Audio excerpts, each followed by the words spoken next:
Fala galerinha, tranquilos? Como que vocês estão? Espero que estejam bem. E nessa semana, então, a gente inicia o conteúdo do quarto bimestre, da unidade 7 da sua apostila. E nessa unidade 7, então, a gente vai conversar sobre os sistemas de jogo nos esportes de invasão. Alguns bimestres atrás, a gente já conversou um pouquinho sobre sistema de jogo e etc, né? A gente fez até um debate sobre isso.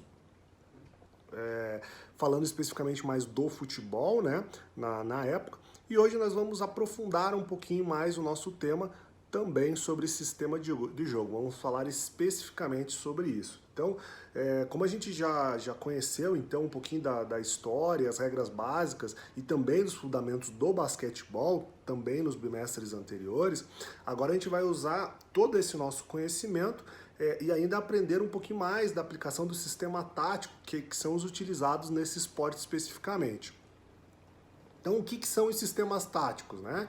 Eles estão relacionados à organização de ações planejadas de uma equipe para alcançar os seus objetivos. Então, por exemplo, né, nos jogos coletivos de invasão, essas ações elas podem ser definidas da seguinte maneira. Então, primeira definição prévia do posicionamento dos jogadores dentro da quadra, né, agora falando especificamente do basquete, dentro da quadra, tanto para atacar quanto para defender.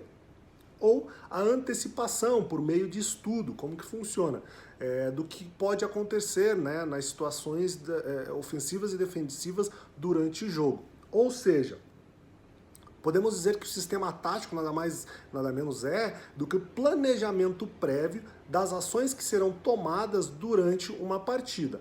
Então, para que a gente possa montar um sistema tático, é preciso observar e conhecer bem como o nosso time, né, vai jogar, mas também os movimentos das equipes adversárias. Para quem acompanha um pouquinho mais dos esportes coletivos, pode ver até mesmo do futebol, basquete, os técnicos, o que eles fazem antes de cada partida, né? Eles assistem o jogo dos seus adversários, né? Os jogos que os seus adversários fizeram antes, ele assiste para que ele consiga entender um pouquinho como que é o sistema tático, o sistema de jogo dessa partida, desse time.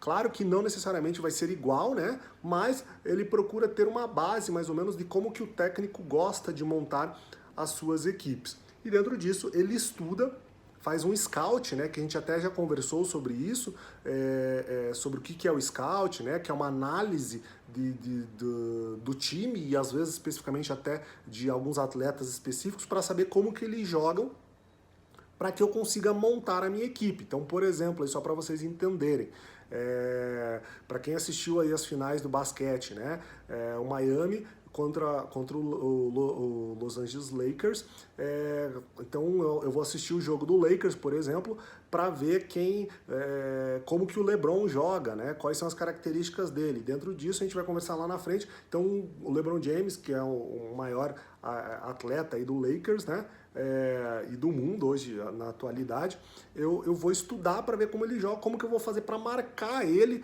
para evitar com que ele tenha êxito na partida, né? Então, isso é uma análise tática, e dentro disso eu monto o meu time com as características da equipe adversária, levando em consideração também quais são as características de habilidade e tipo de atleta que eu tenho na minha equipe.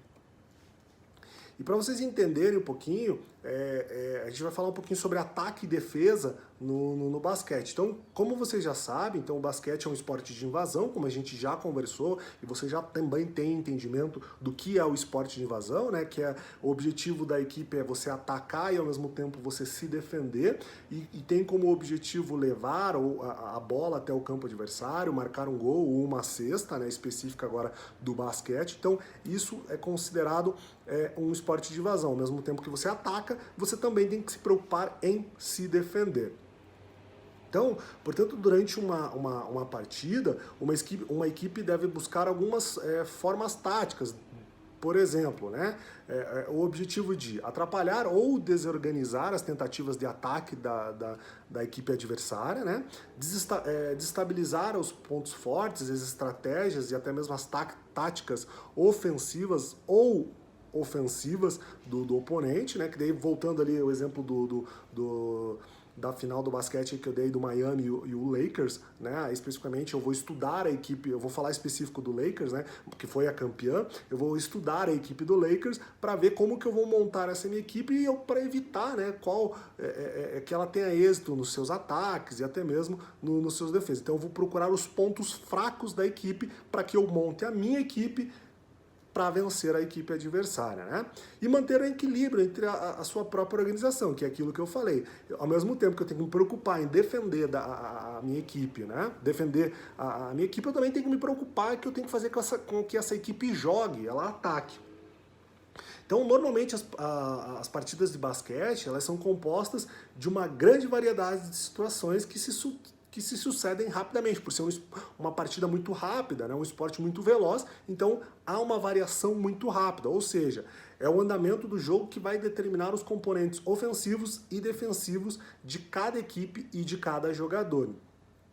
Então isso significa que esses componentes não podem ser totalmente previsíveis, a gente faz uma estimativa, né?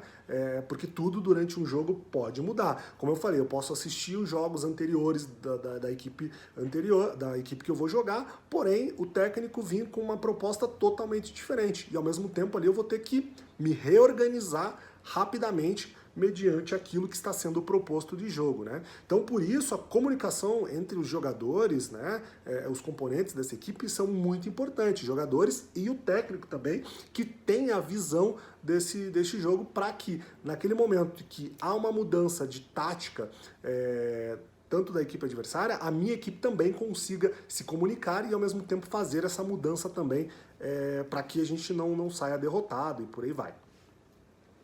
Agora a gente vai falar especificamente sobre os sistemas defensivos do basquetebol. Então, as ações defensivas, elas são aquelas que faz com que o time proteja sua cesta, óbvio, né? Então, para recuperar a posse de bola e com a possibilidade de iniciar, então, um ataque ou até mesmo o contra-ataque.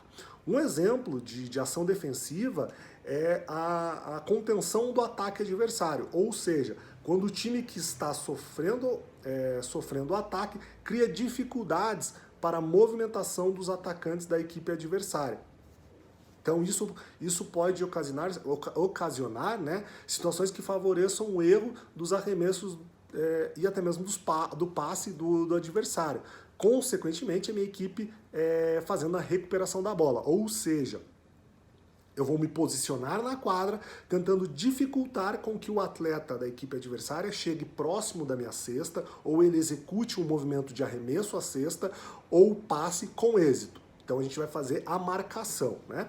Então no basquete, para essas situações defensivas possam acontecer de forma mais eficiente, então existem diferentes sistemas defensivos, que é o que a gente vai falar agora.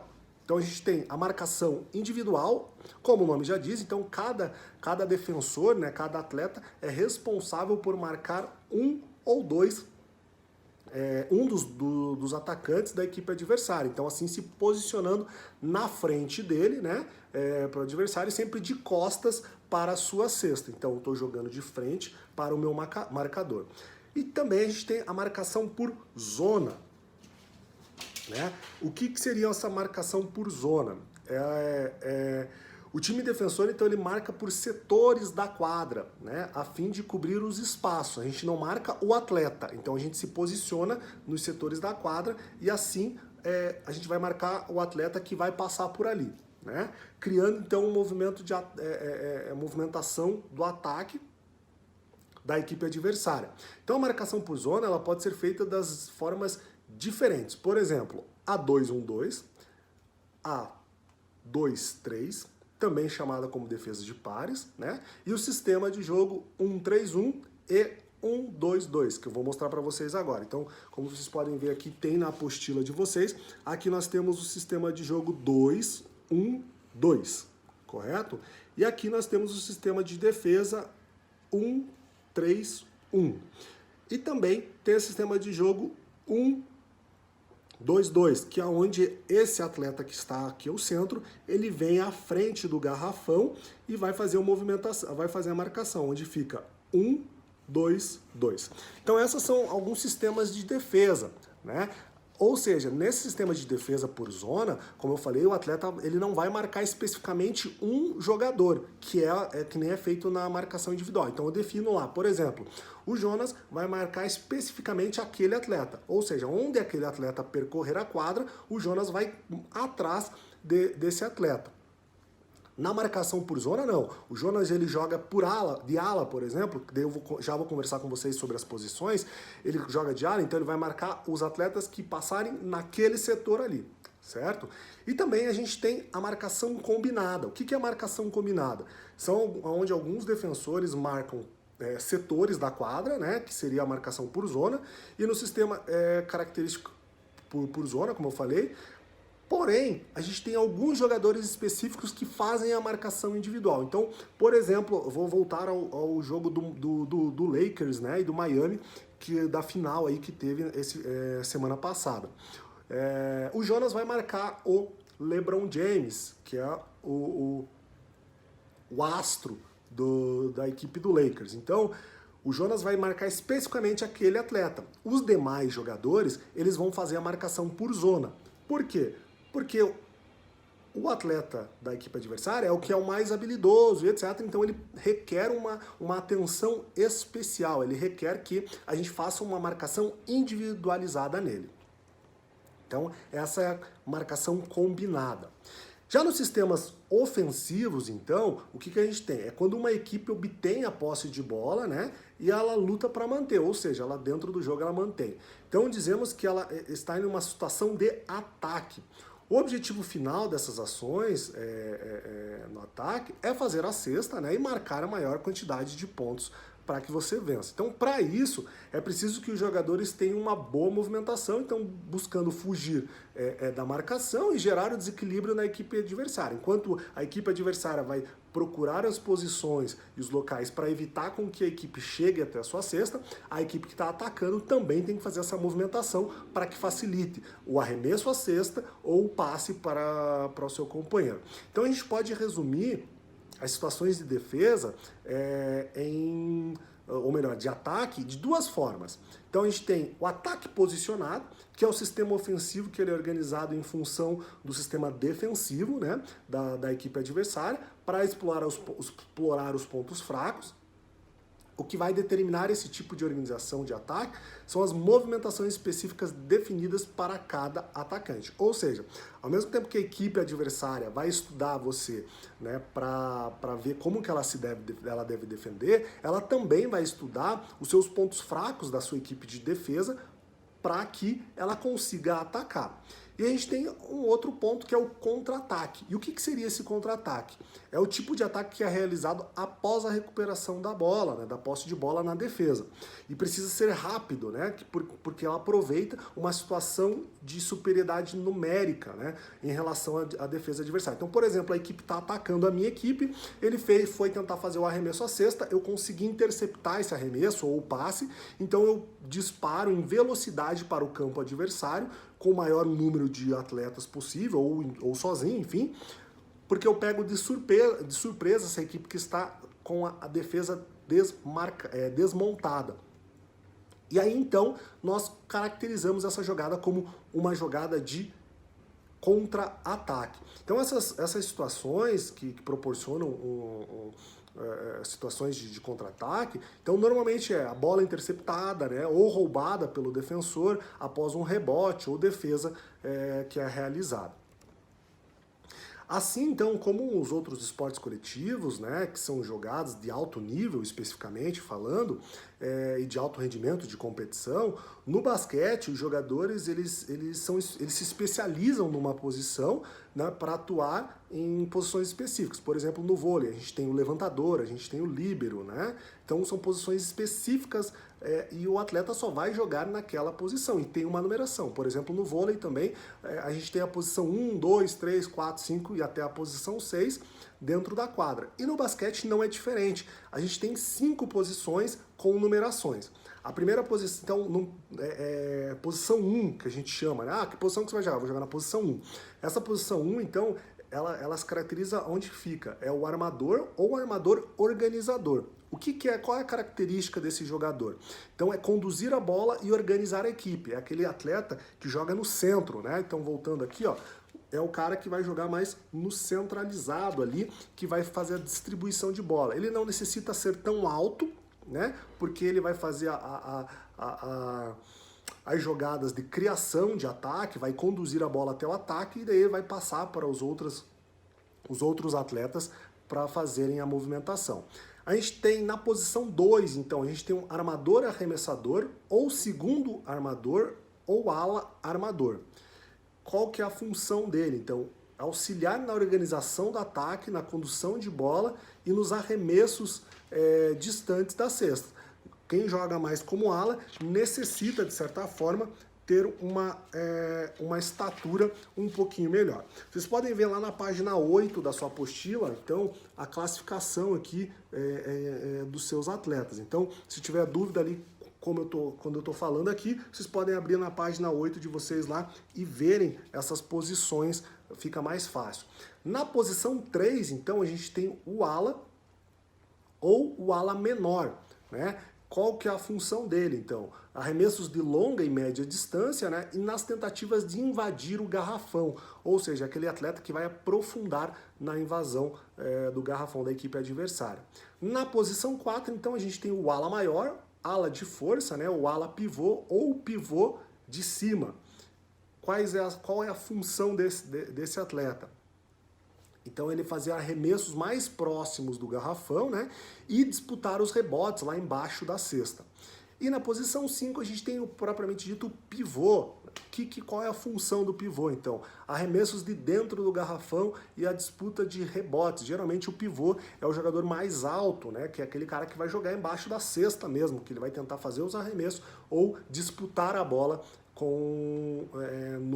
nos rebotes. Tranquilos? Então, na aula de hoje a gente falou um pouquinho sobre as funções táticas do basquetebol, bem específico, né? Situações de defesa, de ataque, as áreas de posicionamento de cada atleta. Na nossa próxima aula, então, a gente começa a falar sobre os sistemas táticos e sistemas de jogo, especificamente do handebol.